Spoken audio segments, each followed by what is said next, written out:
Welcome to Washington East to West Sports. This is episode 64. I am Matt Beatty, joined alongside, as usual, by Sean Beatty and Kevin Nardal. If you want to get involved in the show, go ahead and tweet at us. I am at Beatty_Matt. Sean's at Sean_Beatty. Kev's at Kev's Believe the First Team Believes Me at 3.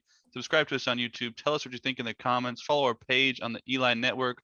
Let's talk first about the Seattle Mariners. Now, they're currently locked out. They cannot go into the facilities. First lockout since 1990, since the MLB and the MLBPA failed to reach a new labeler agreement.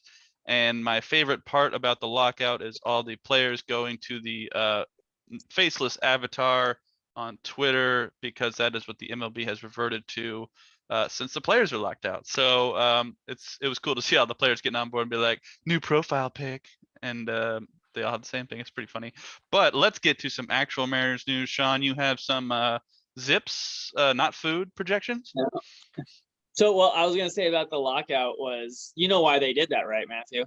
Because they changed all their pictures to that avatar. They removed all, the MLB official website removed all their pictures and stuff. Yeah. So they copied it on their own Twitters and everything like that. So Zips came out. It's like Fangraphs plus Zips, and they come out with their yearly projections of like what they think the depth chart's going to look like. So far, they're not guessing free agents or anything like that, and they give them like their WAR or wins above replacements. I tend to like Fangraphs WAR more than Baseball References, because Baseball References doesn't really. I don't think it does pitching very well. So, can you guys guess who has the most valuable Mariner is currently on the roster? Most valuable Mariner going into next season? Yeah. Robbie Ray? Oh God. By WAR, you said, correct? Yeah. Ty France?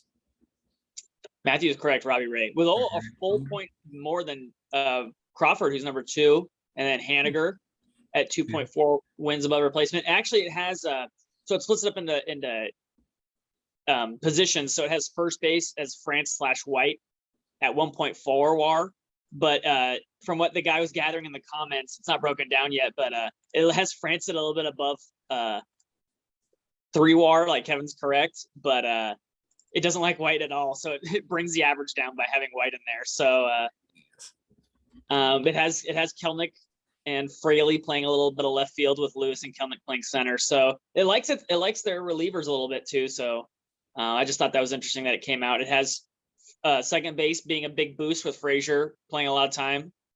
Almost 3 WAR from that position, so that's nice.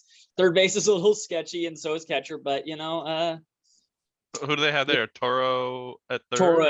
Toro and Moore right now, /Moore. So, and then who are they referencing for catcher? Raleigh and Murphy. And it has Torrens as a DH. It has Lewis, France, and Torrens at DH, and it's getting about 2.5 WAR, 2.5 to 3 WAR. Okay. So you make one more move. It's liking you a lot, and if it really hates Evan White for some reason, but that was it. I just thought that was interesting that it came out today, and so the little preview. So it's just saying who it likes and how much, and it really likes Robbie Ray. So there you go, 4 WAR pitcher coming into the Mariners. So well, that's good. Do not get on my keyboard, Pika. Okay, you can go over there. That's fine. And I don't know what you're doing. And the lockout officially sucks, but that's fair. That's fair. Kevin, any lockout news to report? How are you feeling about the lockout right now? I mean, it's kind of sad because I want to see Mariners make more moves, to be honest. And it sounds like they were kind of in the pursuit, especially with, as we were talking about last week with hot free agents like Story, Bryant, and other pitchers. There's still a lot of good pitchers out there. Not much in the ace category other than like Kershaw, but like in a couple, there may be 1 or 2 others, but there's still like a good 3-4 guys that you could, guys who are like 3 and 4 in your rotation, and then bullpen dudes too. So it's kind of a bummer just because I'm super excited for the Mariners season, especially after the Seahawks season being such a dump. I just want to see us do more, like give us more anticipation for how much of a sexy season it's going to be. But other than that, the only other real news was Ichiro being awesome and going to that famous Japanese player's retirement and giving him some flowers out of mid center field, and also taking batting practice at some high school like a boss. So he's still got it. As I was saying before the podcast, he's kind of a silver fox, cutting the gray hair look, but he rocks it well. And yeah, I love Ichiro. Yeah, the player is Daisuke Matsuzaka and his 23-year career. So he was surprised by Ichiro in a ceremony. So, that's pretty cool that Ichiro did that. And who is the Japanese player that the Mariners have been pursuing? Anybody have that name? I just saw it. Oh no, I just saw it. Dang it. Hold on. Seiya Suzuki. Yep. He now follows the Mariners on Instagram. Yeah. Big news. It's the only team he follows currently. And I think, well, I don't know how, like in terms of how long we keep it, but do we still have a ton of money from when we tried to go get Shohei? Like, because we had international spending money fucking galore and then like never used it. Usually the international spending money is for other things, because I think the way it works with Japanese players is they're just kind of more considered free agents. Gotcha. You know what I mean? Like yeah. They're, so you can sign them. That's more like international, like under players, if I've read the rules correctly. So, but I mean, who knows with all this stuff that's going on, it might affect it. But no, he's gonna get like big money. So, or bigger money than usually that's allocated for international free agents. Yeah. All right. Well, let us know what you think of Ichiro showing up at batting practice and him surprising Daisuke Matsuzaka. Go ahead and tweet us. I'm at _Matt. Sean's at _Betty. Kev's at Kev's Believes First. He believes me at 3. Subscribe to us on YouTube. Let's talk about the Seattle Kraken now. They are currently not performing quite well. They are losing 6-1 to the Pittsburgh Penguins. But overall, it's not been a bad week for the Seattle Kraken. We came on the air last time when they were playing the Buffalo Sabres in a 7-4 win. They've played 2 games since then. They were on the road to wrap up a 4-game road trip, lost 4-3 in a shootout to the Detroit Red Wings. That is their first shootout in Kraken history. Unfortunately, a loss. And then they hosted Edmonton on Friday and won 4-3. So that's a pretty big win for the Kraken, and they are currently down to the Eastern Conference Pittsburgh Penguins 6-1. Sean, what did you think of the Kraken in the last 2 games? I mean, how could you not be excited for what they've been doing? I mean, losing, they ended up finishing off Buffalo while we were recording, so that was a good win. And then losing in a shootout to Detroit is an okay team this year. I would say they're solid enough. They're super hot, so like what I talked about last time, that they ran into a buzzsaw. They won 5 in a row now. Yeah, they're the second hottest team or third hottest team in the league. So, I mean, it sucks that you caught Detroit at that time, but you still took them to a shootout. You got a point, and then you beat Edmonton, who's like monsters, really. Like they're the Connor McDavids. Like you beat. I think I saw a stat that said they beat the 1, 2, 3, 4, 5 of the top 10 teams in the last 2 weeks. I mean, like, what more could you want? I mean, like, from a team. I mean, losing a game here and there in a shootout's fine. Is like, it's not the best, but again, like, you're beating the best teams in the league. You're going to not go perfect. You're not going to win like 12 games in a row, but you basically 1, 2, 3, 4, 5. You won 5 of 7, and 1 was a shootout. So you got points in 6 of 7 games, and you were playing this is a hard time of your schedule too. You lost to Tampa Bay, who's I think off the top of my head, what are they? 7th in the entire NHL, and lost a shootout to the third hottest team in the NHL. Like, sign me up. Pittsburgh, yeah, again, it's about time they honestly, because even in their losses, they played really well. So it's about time they kind of honestly had a clunker. But this is the first clunker they've really had in like since Chicago, maybe like 2 weeks ago. So like, I think it's been a great run for the Kraken. They're getting healthy too, so that's nice. Yeah, they're getting some guys back. Yarncroc should be back here soon. I actually was back today. I wasn't sure if he was back today. I actually hadn't heard if he was back today. I thought I saw him playing today.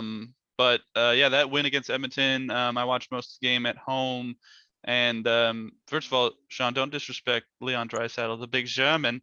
who is leading the league in points. But yeah, him Playing and playing McDavid. against second liners, but it's whatever. No, he does not play against second liners. He But is not playing he does not play with Connor McDavid, and Connor McDavid is the first line. I got news for you. I mean, it doesn't matter. He's still scoring points, regardless of who's in front of him. Power play doesn't matter. But yeah, that's a big win for the Kraken to beat Edmonton.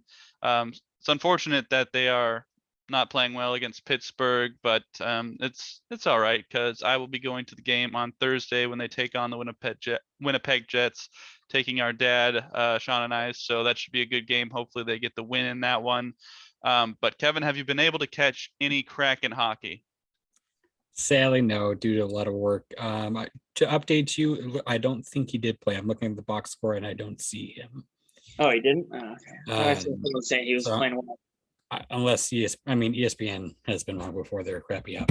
But sadly, no, due to working a lot. But I am glad to hear, based off what you guys have told me, that they're kind of coming around. And like I said, they're just, as long as you stay the course of 500 and keep building off this team in the off season, I'm happy. So yeah, next few games, Winnipeg on Thursday. I have a live report from that. Then they are ending the home stand against Columbus on Saturday.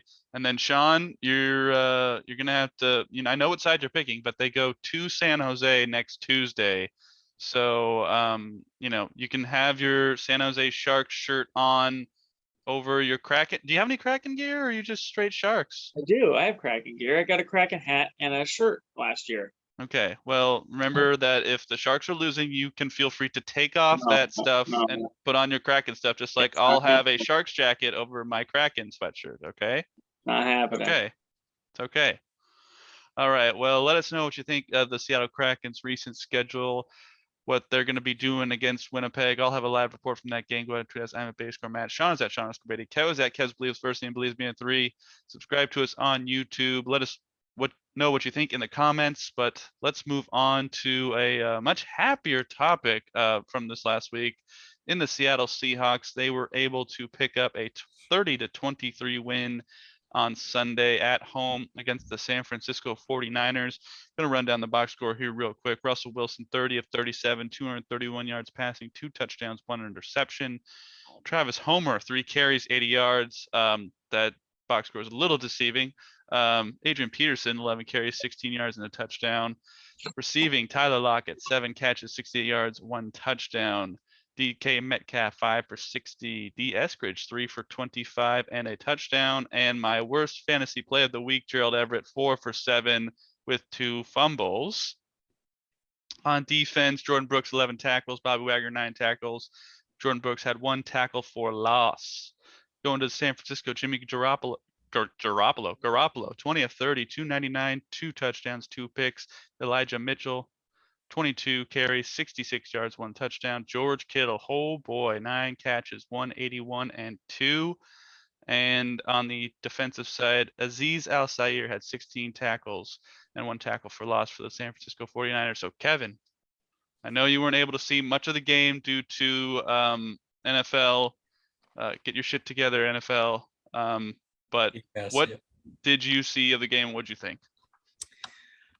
Yeah, I had to work during the game. I wanted to watch it on NFL Game Pass, but it's a big pile of poop. So I had to go to YouTube and to the NFL channel and watch the highlights from there. Things I could take away from it. One, Gerald Everett, you should get kicked in the nuts. Like, that was just terrible. Not only fumble once, but twice. And they're just very bad fumble. Well, one of them got punched out. The second one got punched out. So that one I'll give you excuse. The first one was just you being an idiot. So from what I could see.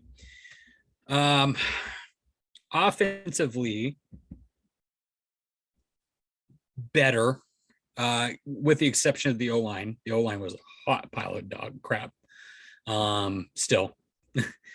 And it looks like Kyle Fuller got hurt during that game as well, from what I could tell from the highlights. But yeah, that needs to be like priority number 1 in the offseason, is just get that man a line. I saw a stat to where, like, the only person who's like good on PFF is Dwayne Brown, and he's good, but not like top 10-ish. I think he's like around 11 or 12, and then it's just a heaping in pass protection, is what I'm saying. Everybody else is just a heaping pile of crap, like below like 45.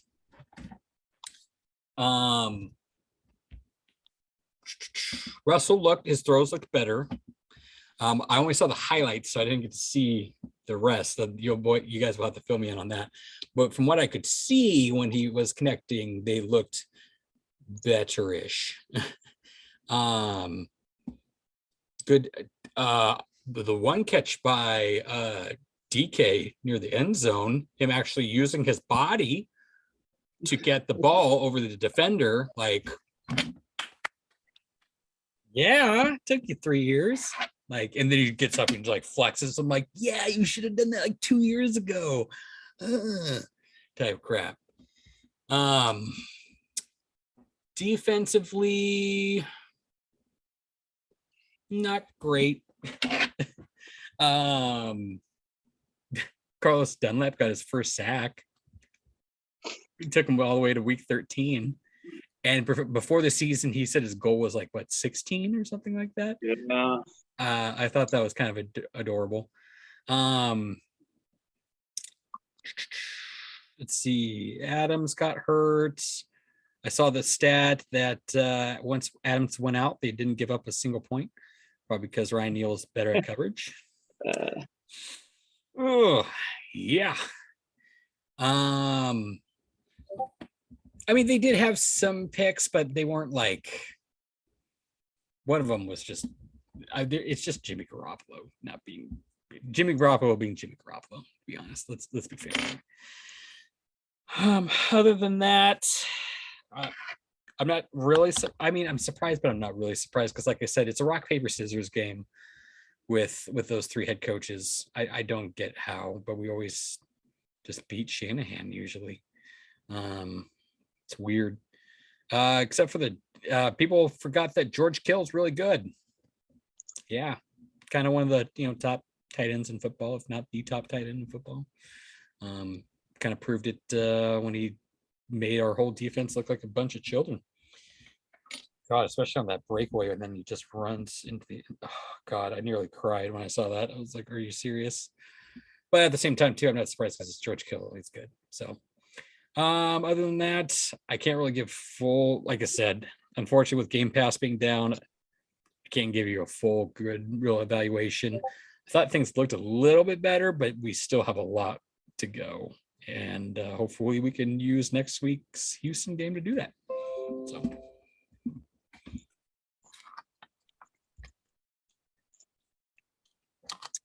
Kitty. There's a cat. Kitty.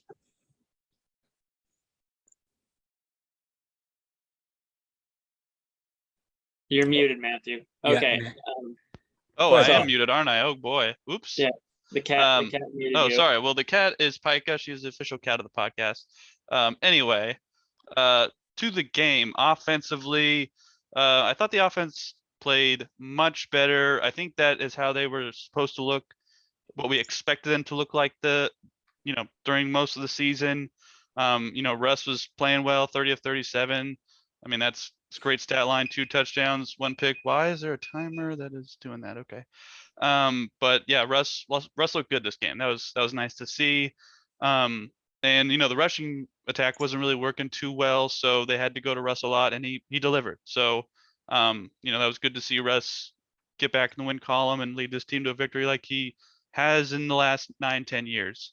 Overall, I liked the fake punt. That was well timed, and Travis Homer took to the house, so I like the trickery there. And then Adrian Peterson, he wasn't great, but he got the touchdown, and Sean said anybody could have run that in, and that's fine. But he ran it in, he tied Jim Brown, so that was kind of cool to see him in a Seahawks uniform do that. Tyler Lockett looked great. I had him in the fantasy league, and that was a great catch as usual for his touchdown. Gerald Everett, man, I picked him up in one of the leagues, and that is disappointing. That is disappointing, but what are you gonna do? Hopefully he'll learn from it, but you just can't do that. Just cannot do that. Like, oh my goodness. Defensively, you know, I didn't think they were amazing, but good enough to win the football game. I mean, they stopped them in the second half from scoring at all, so that gave the offense a chance to go down and score and get the win. I liked the safety that Carlos Dunlap had, as well as the SWAT down at the end. Ultimately, your defense is just there to do enough to help you win the game, and they did that. So, of course, it could have been better, but it could have been much worse, and they could have let George Kittle catch 15 balls for 250 yards and 4 touchdowns, but they only held him to a meager 9 for 181 and 2. So overall, it was great to get off the 3-game losing streak. And of course, there are things to clean up, but win's a win. Sean? Looking at, I got, let's see, 1, 2, 3, 4 little sets of numbers up. It's got to be the first time. I'm looking here real quick. I'm running some numbers. Is it the first time that a team has played another team 2 years and the other team has been better than them but lost both games? Like the 49ers were more successful per play than the Seahawks. This was a weird game. So like, before I start anything, this was an incredibly weird game. Fumbles, picks, safeties. That's just one team. Fake punts that was like half the Seahawks offense. I don't know even where to, like, the Seahawks had, I think I saw a stat, it was the first time in 18 years that a team had fumbled or had a turnover twice inside the 10 and won the game. So man, like Kevin's right. Like, I don't know what witchcraft Pete Carroll has played against Shanahan, because like the 49ers played better probably than the Seahawks in both games and lost both games. I don't understand what happened in this game. Like Jimmy Garoppolo was, looking at the numbers, was just much more effective than Russell Wilson. He had positive EP play per play, and Russell was really negative. Like, he had way more total points earned in the game than Russell Wilson. He had to be graded higher. Like, I don't understand. Like, I guess it was just those things where it's like, when, and they were talking about on the broadcast, when the 49ers screwed up, it was a huge screw up. Like, Jimmy had one horrible throw and it turned out to be a pick. Russell made a bunch of horrible throws, but like, they weren't as costly. They didn't cost him as many points, because the one that he made, the one pick he had was Gerald Everett pick. Gerald Everett just dropped a ball and handed it to a DB. So I don't blame, obviously, Russell for that one. It's just Russell still, to Kevin's point, the offense played better. The offense still has a long way to go, but I won't by any means say Russell played good, but he definitely played better. He's getting healthier. Like, there's things, but like, the offense was complete doo-doo caca. Like, it was complete crap. If anyone's blaming Russell Wilson for like a couple of those sacks, I don't remember how many sacks he ended up having, but I think he had 4. I think only one you could attribute to even partially as Russell Wilson. There was a couple where it was just straight up turnstiles. Like, he's getting the ball's being snapped and he's like, oh crap, and they're coming off both ends, and he's got to step forward, like, which is what you're taught to do, because you don't roll that ball out when both ends are crashing down, and he steps up and there's another dude hitting him in the face. Like, it's just, I mean, like, the offensive line did not help Russell. Russell looks a little better-ish, but when your QBR is 30, it's not good. That's on a scale of 1 to 100. It's not great. So I am pleasantly encouraged. Yeah, Adrian Peterson, 1.5 yards per rush is just terrible. Can we cut him now? I'm sure Kevin's down for that. Let's just.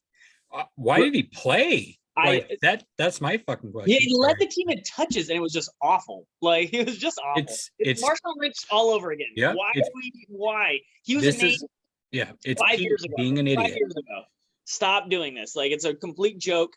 Let DJ Dallas run some balls. Like, holy freaking crap, because he's clearly better than this. Yeah. Pete doesn't know how to evaluate his own talent at running back. It's ridiculous. Really, it was.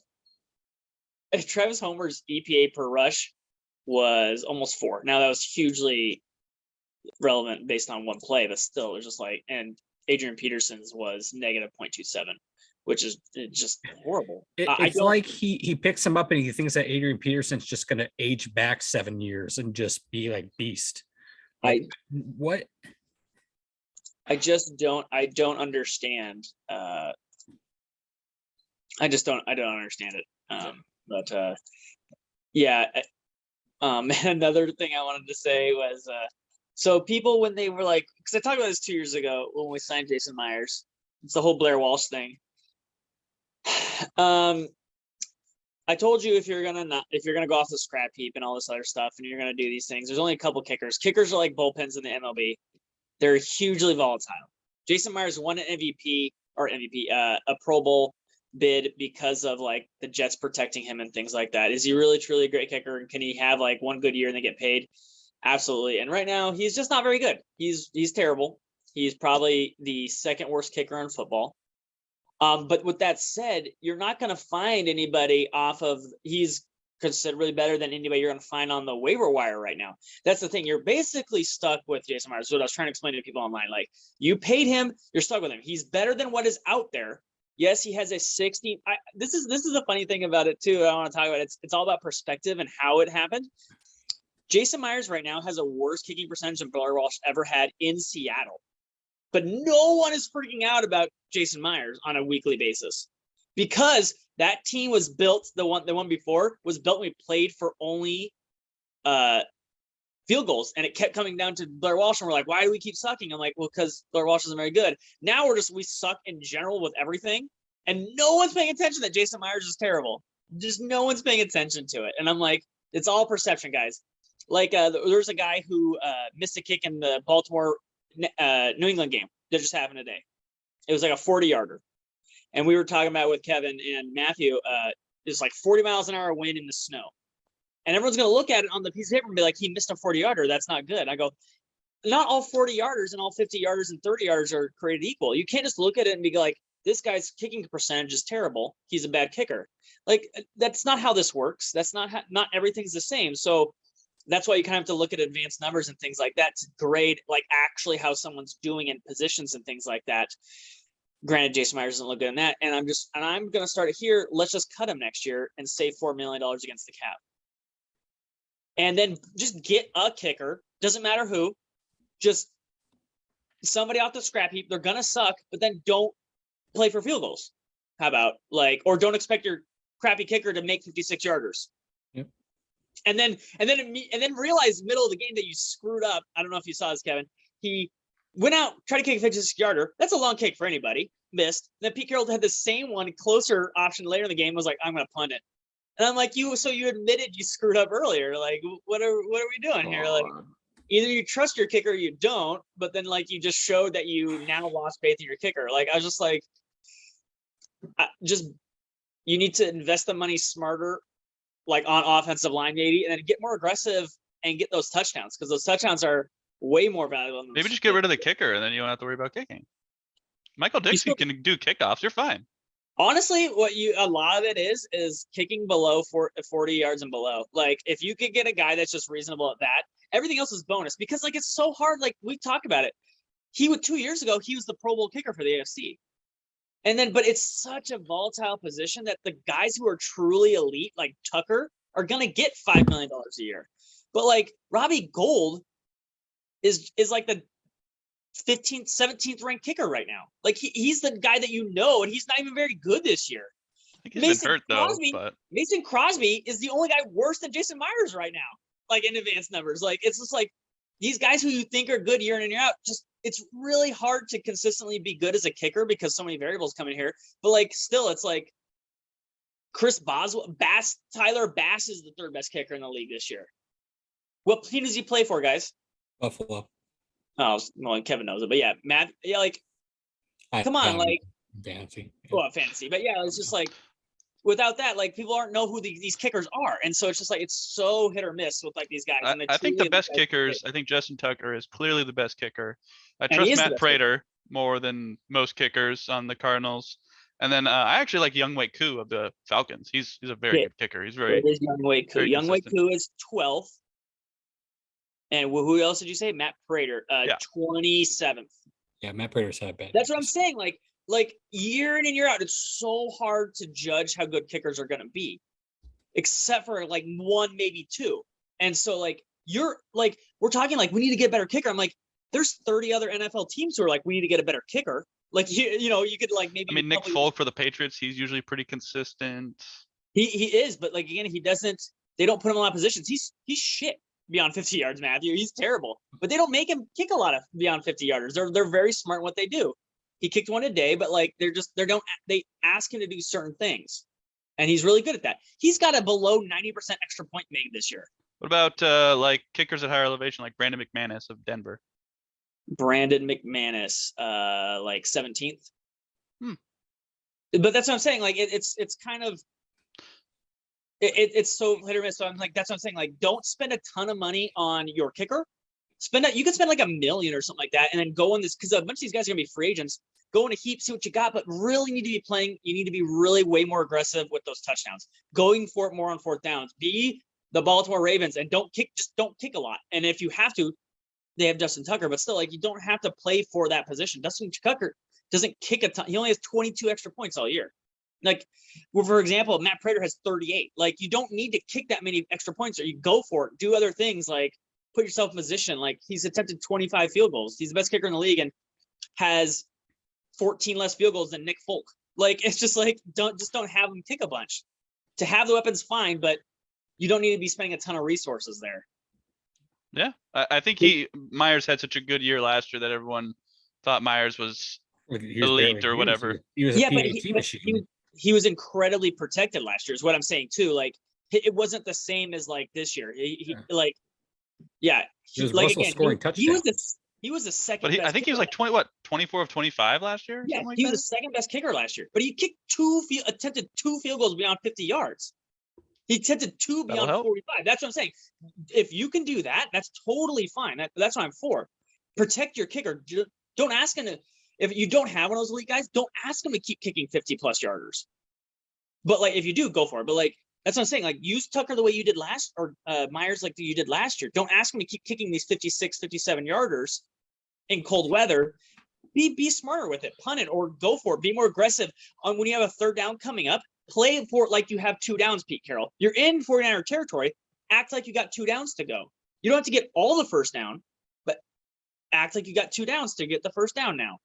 You need to adjust your thinking that way. That's what a lot of teams do now. I mean, if I were an NFL team, I'd probably go to if I were the Seahawks, I'd go to the Sounders and be like, hey, Stephen Fry, can we borrow you during home games? And then you don't have to travel with us. We'll probably pick up some kicker on the Sounders AAA squad. And it'll be like the replacements where you kick it over, not under, right? The only problem with that is, though, that you have 2 roster spots for a kicker, and that's probably bad. Then you'd have to carry multiple roster spots. But I'm not totally against, like, trying something like that, but you need to, like, obviously see, like, again, that what I'm talking about here is 45 yards and below, you need to be pretty consistent. Obviously, weather's a factor, for Buffalo and all those other things, but like in Seattle, other than rain, you need to be pretty consistent under that. Anything beyond that, I view as kind of a bonus, and you need to make your extra points. But like, not everybody has, Justin Tucker. So stop playing like Pete Carroll. Please stop playing like you have a Justin Tucker. You have Russell Wilson. Play like you have Russell Wilson. Mac, right, well, go ahead. The perfect example was today in the game. It was 3rd and 4 3rd and 6 for New England, and they ran a QB sneak. And everyone's like, "What are you doing?" And they were playing because they're like, "We're going for it on 4th down no matter what." Because they're acting like we're not immediately giving up on 4th down. We're acting like we have 2 downs to go because they were in Buffalo territory. They're like, look, we're acting like we got 2 downs. Let's act like we have 2 downs. Go for it. Because it was super windy. It was terrible kicking conditions. Don't put a kicker in that position. Go act like you have 2 freaking first downs, especially when he got 6 yards on the QB sneak too. So 4th and 1, go for it. Why even think about it? Just be more aggressive, Pete Carroll. All right. Well, let's talk a little bit about where we're at here. So they swept San Francisco.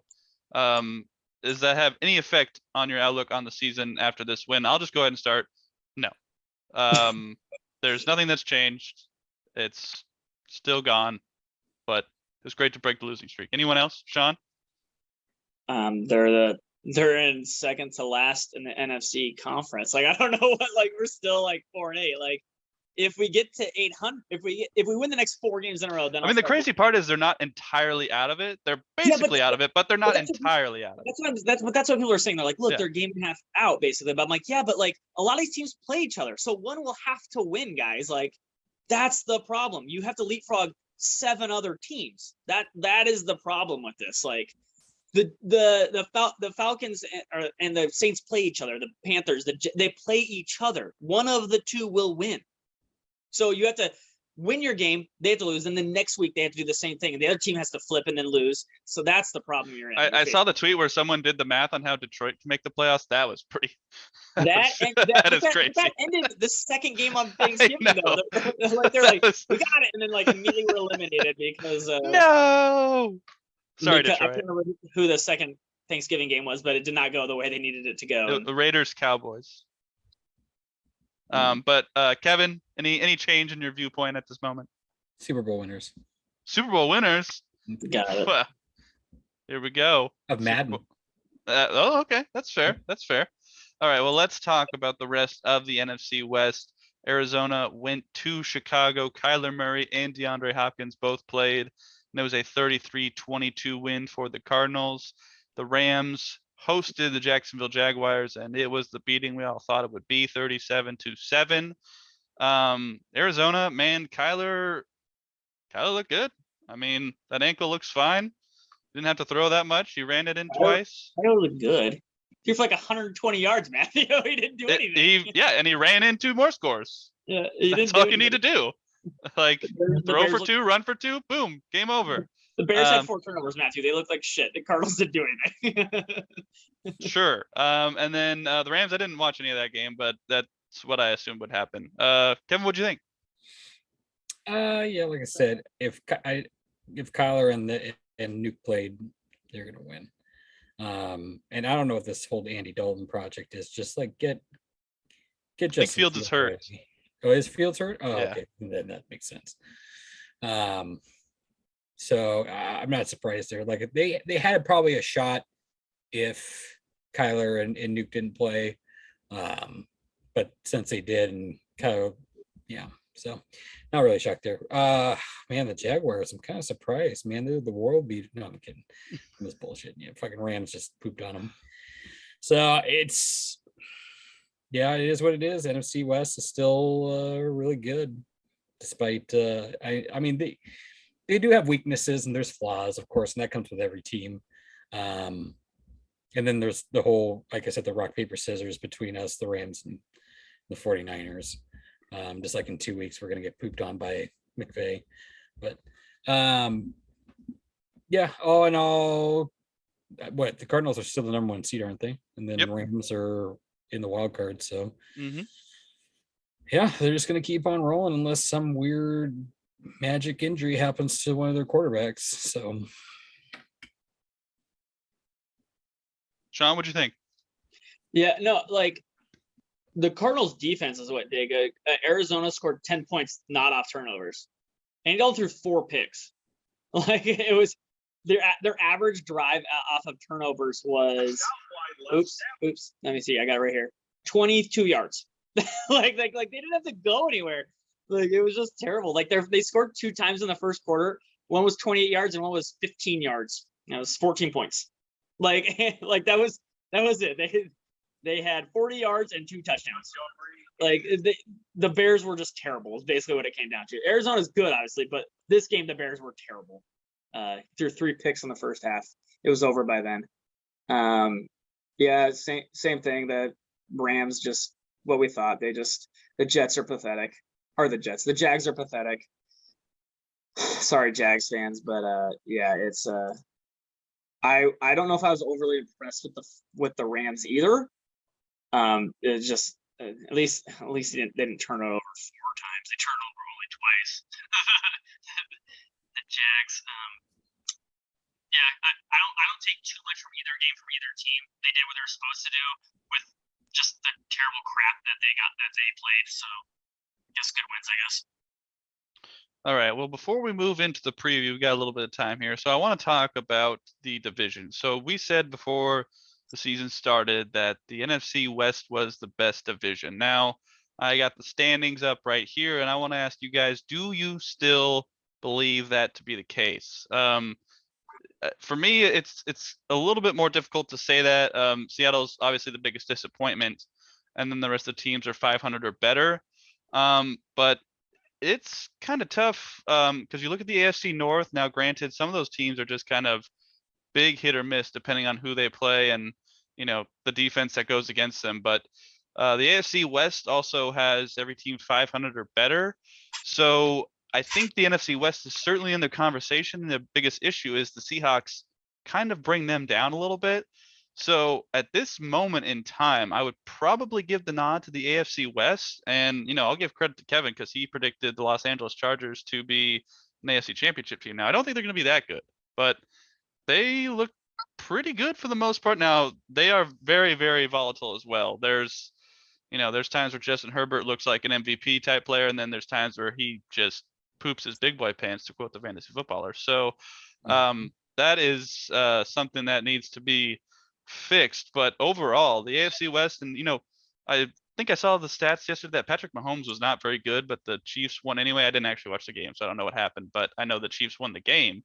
But if the Chiefs can win without Patrick Mahomes being amazing, then that I think is a little bit more scary for everyone else, because if Patrick Mahomes plays like Patrick Mahomes, then this team should be right back in the Super Bowl like they have been the last couple of years. So,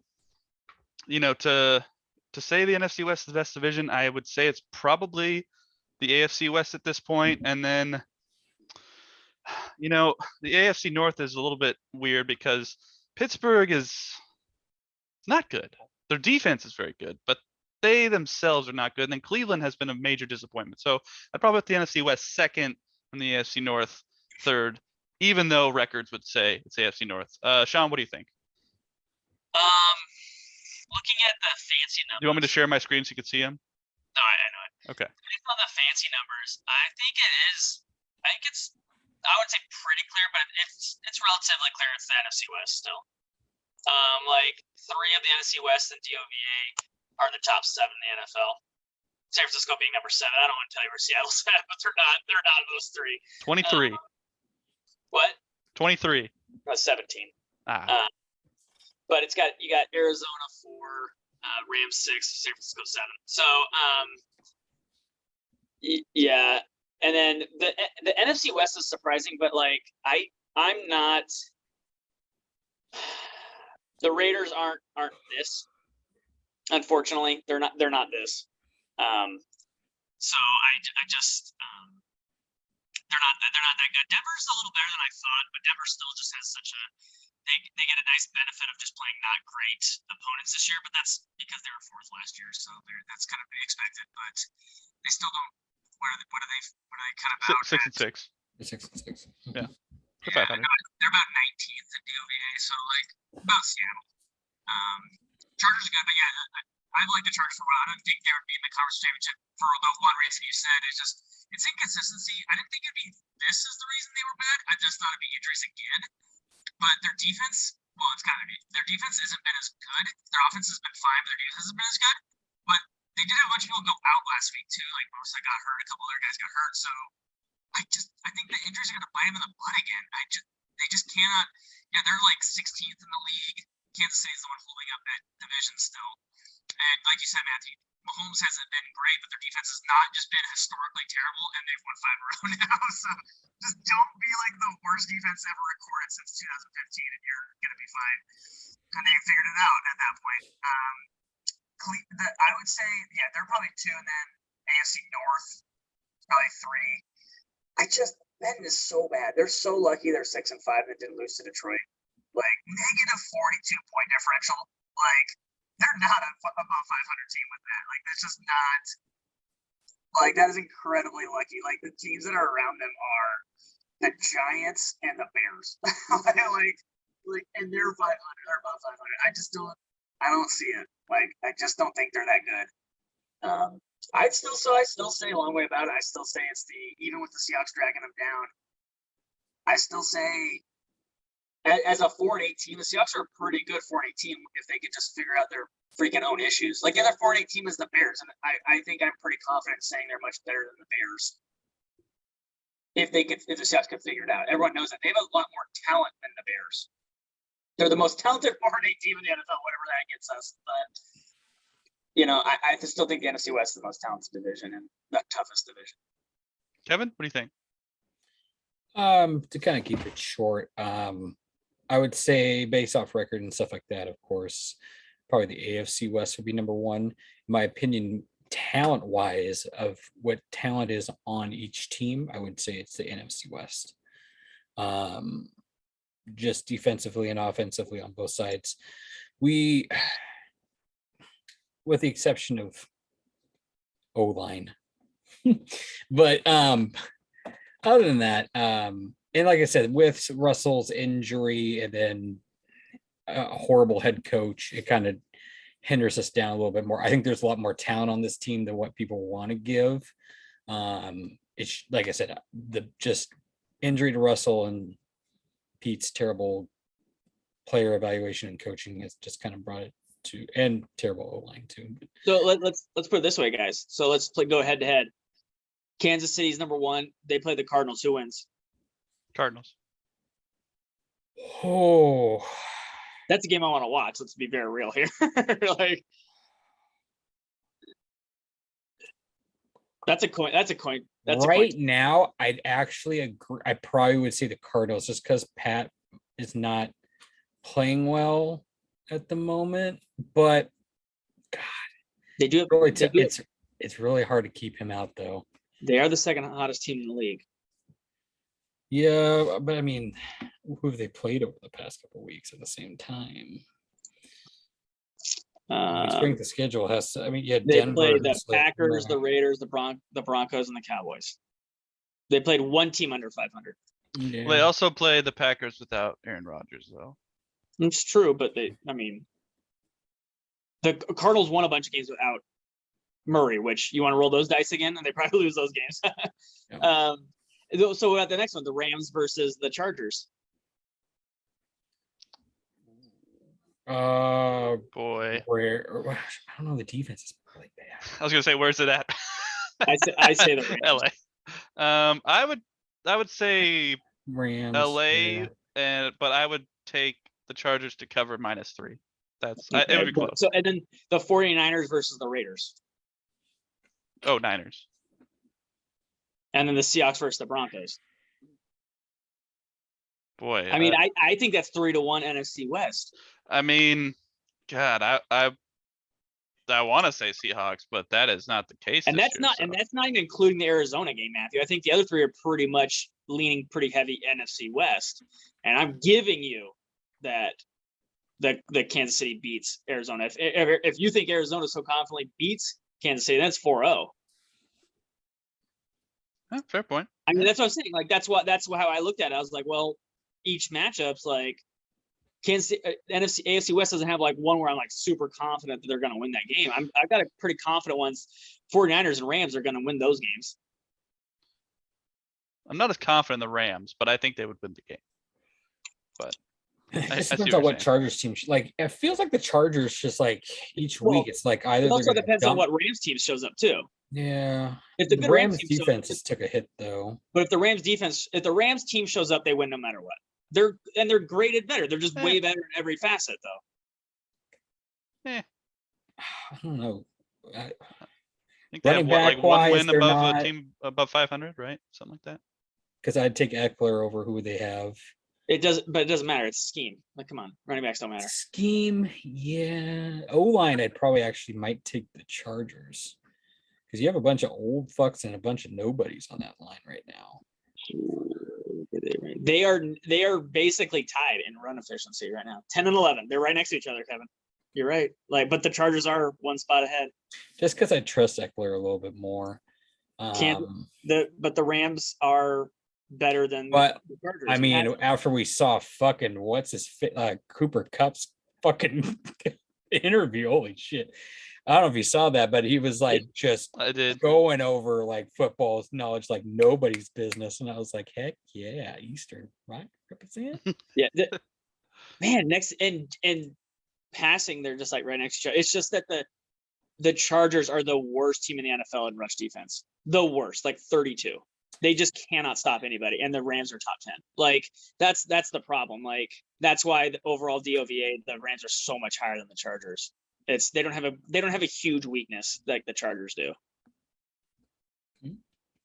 Interesting. All right. But again, like you said, like Kevin, both teams are Jekyll and Hyde. But that's like every team this year in the NFL. It seems like Kansas City looks really great one week, then can't. That's actually kind of true. Other than like Jacksonville and. Well, other than the bad teams, yeah. But again, the Jets did beat the team tied for the number 1 seed in the AFC right now. Yeah, so I was about to say the only 2 teams really that would be Houston and though I mean Houston, I think it was week 2 or week 1. Like Houston beat the Jags. That you talking about? Yeah, Tyrod Taylor was looking good. Do you know that in multiple advanced metrics, what the worst team in the NFL actually is? It's going to surprise you. It is not Detroit Lions. It is. Hold on. It is multiple. I've seen it 3 different places, 3 different grading scales. I mean, I would probably say the Texans then. PFF, DOVA, and SIS all have this same team. Atlanta? It's Atlanta. Yeah. Atlanta's the worst team in the NFL by a good margin, by like 13%. They are by far the worst team. Yeah. I found it surprising, but they all across the board have it that way too. Like it's not just one of the 3 sites. Yeah, all Matt 3. Ryan's been playing like booty. But it's just like they're getting really lucky. They have the 2nd worst offense, the 3rd worst defense, the 2nd worst special teams. Like they can't do anything. Like they just can't do anything right. But like somehow they're like, I don't know, we won like 4 games. Like their star player is Cordero Patterson. That should tell you a lot. Yeah. Your number 1 receiver stopped playing football. Like it was just like, yeah. But they've again, like sometimes it's better be lucky than good. Like our mom says, Matthew, they've won 5 games. I don't know how it happened, but they did. All right. Well, let's preview next week. It is the final morning game for the Seattle Seahawks. They're going to Houston to take on the Texans. It is a 10 a.m. game. Houston is 2-10-0.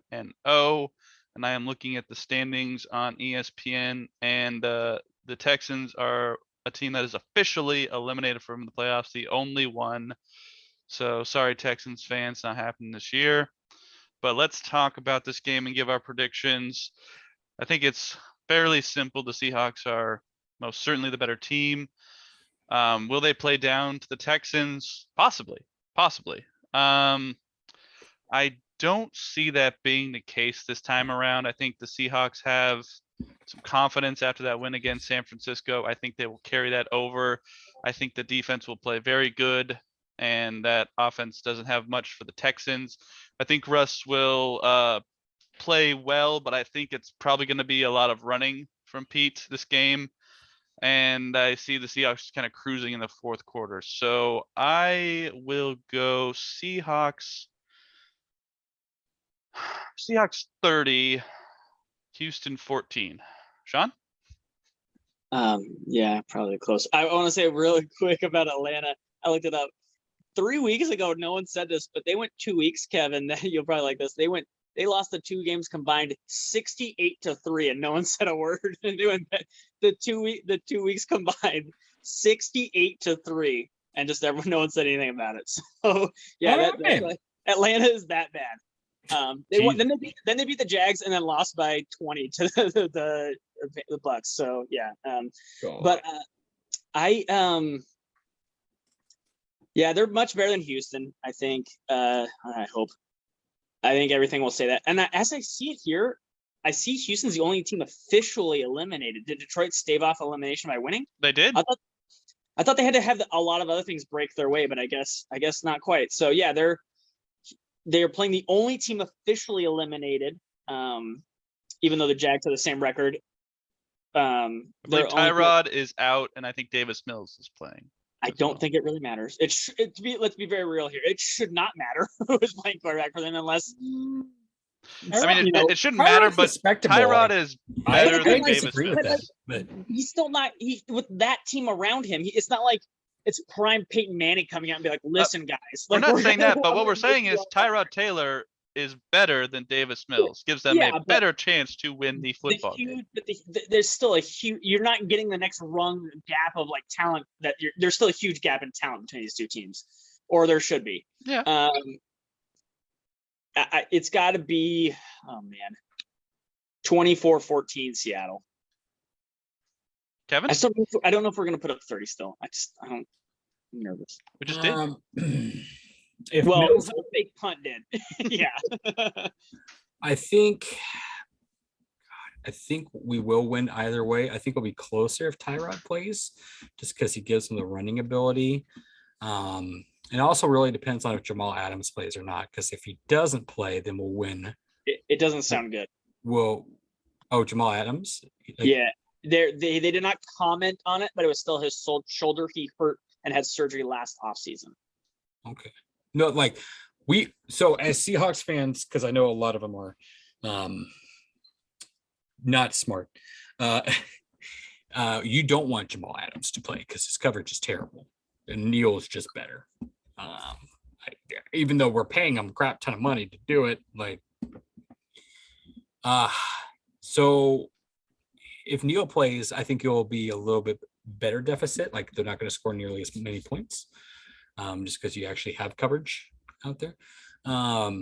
Even though who is running really out there, to be honest, other than Brandon Cooks. I think Russell Wilson's kind of getting back. It's just, can that line of teddy bears protect him from Jacob Martin and whatever the hell else is on that defensive line? I'm gonna say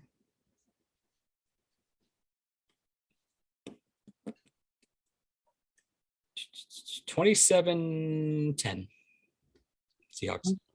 Can I throw this out there? By numbers, technically, Mills has been a little better than Tyrod Taylor this year. A small sample size, I agree. Tyrod Taylor is a little better in general, but so far this year, Mills has been better than Tyrod Taylor. It's marginal. It's marginal. It's not much of a difference. Bar is very low. So let's go the rest of the NFC West. San Francisco is at Cincinnati.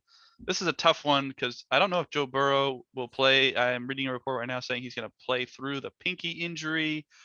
Boy, that sounds like a tough task to do on your throwing hand. But that being said, I still think San Francisco wins regardless if Burrow plays. 24-20. Sean, what do you think? Gosh, this is gonna be a tough game. Like Kevin said, like with the Chargers, what 49er team shows up? 49ers got a lot of talent, but like we see them week in and week out. Like I don't know who they are. I mean, they dominate the Rams one week and then just look absolutely pathetic 2 weeks later. Like I don't know who this team is. Like man. I think I gotta go 49ers. Oh, gosh. Yeah. I'm all nervous. Yeah, 49ers by 3. Ooh. Kevin? I don't know. I 21-17 or 21-18, whatever. I don't like this. I don't like the matchup of 49ers secondary against the weapons that Bengals have. So I'm actually going to take Matthew's score, but I'm going to flop it. I'm going to take the Bengals 24 and the Niners 20. Burrow is a gunslinger, though, Kevin. He'll help out the 49ers a couple times. True. All right. And on Monday Night Football, the Los Angeles Rams will travel to take on the Arizona Cardinals. This one I think is going to be the Cardinals. I think it will be a closer game than the last one they played. I think the Cardinals won that one by like less than 20, more than 15. I forget what. Let me look it up. It's 17. 17. I think it will be closer than that. I still think the Cardinals are going to win this game. I think it's. I'm gonna go 31-27. Kevin? This should be a game, and if you're a Seahawks fan, you should watch this game because I think it's going to be really good.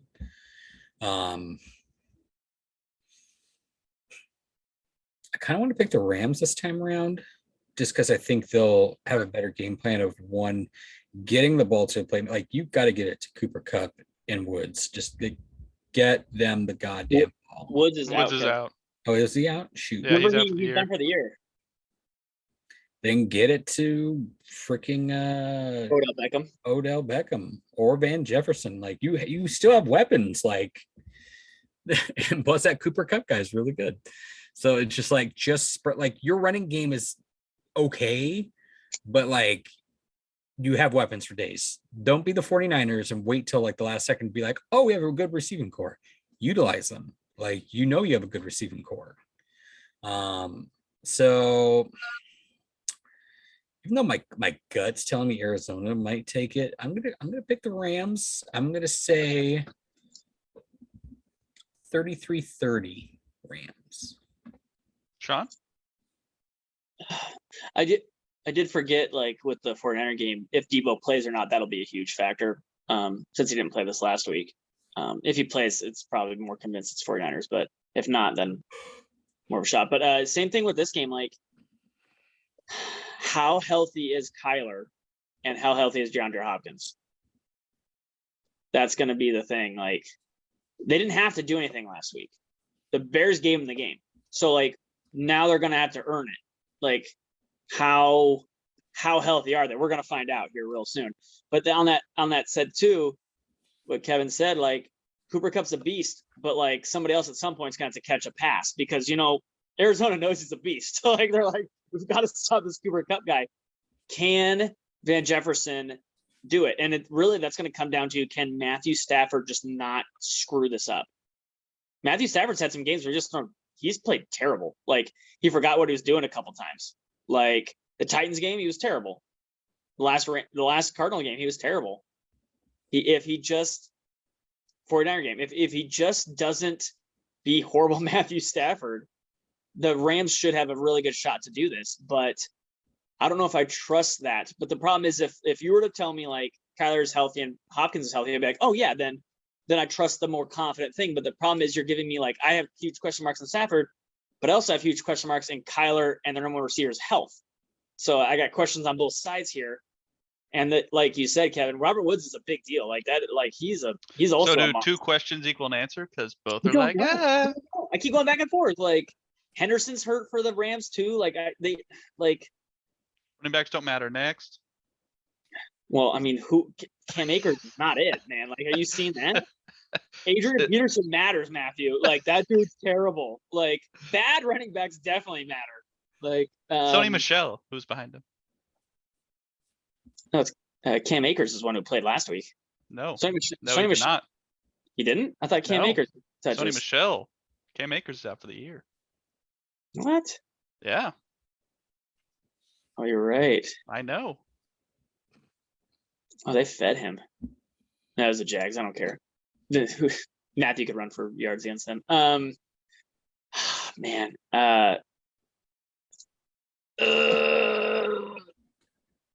Arizona by 2. All right. Well, let us know what your predictions are for the Seahawks against the Texans. Go ahead and tweet us. I'm at _Matt. Sean is at Sean_Beatty. Kev is at Kev's with First Name Believes Me at 3. Subscribe to us on YouTube. Tell us what you think in the comments. Subscribe to our page on the Eli Network. Kevin, I'm going to bring up some sad news for you. Sorry about the Eastern Washington Eagles. It's a good season. Season. Yeah. It's all right. Thanks, ESPN, for having Cam Akers number 2 on the depth chart, you idiots. Like, that's what I'm looking at right now. It's like, Cam Akers number 2. I'm like, what? Okay, sorry. I was like, damn it, ESPN. But the Cougs are going to the Sun Bowl in El Paso, Texas to take on the Mario Cristobal's. Is he going to take over and coach the game? I don't know how that works, but they're taking on Miami on New Year's Eve. So good luck to the Cougars and the Huskies bowl game. Oh, that's right. They're not going to one. So that's pretty cool as well. So anything else for the good of the order here, guys? Oh, I was going to mention, I would be on the lookout for like pro day and stuff for Barrier, man. Like, And the fact too that I'm looking at the box score, he had fucking 80 attempts in that game. 80. And he threw for 5 touchdowns and 530 yards, 1 pick. Like I'm telling you guys, like he's athletic and he's got an arm. Like I'm not saying he's gonna go high, like he could be like a late 6th, 7th round. That might be a kind of a steal. Just to look at. So oh, and then other than that, what's up? Eastern's guy. Yeah, Yeah. barrier. Yeah. They like he is a monster. He's just a damn monster. I was gonna say on the Washington State side, congrats to Gardner Minshew for winning his first game as Yes. an Eagle. And then he was super pumped, giving his dad big hugs and stuff like that. So good to see Gardner Minshew go out there and show his stuff. So I mean,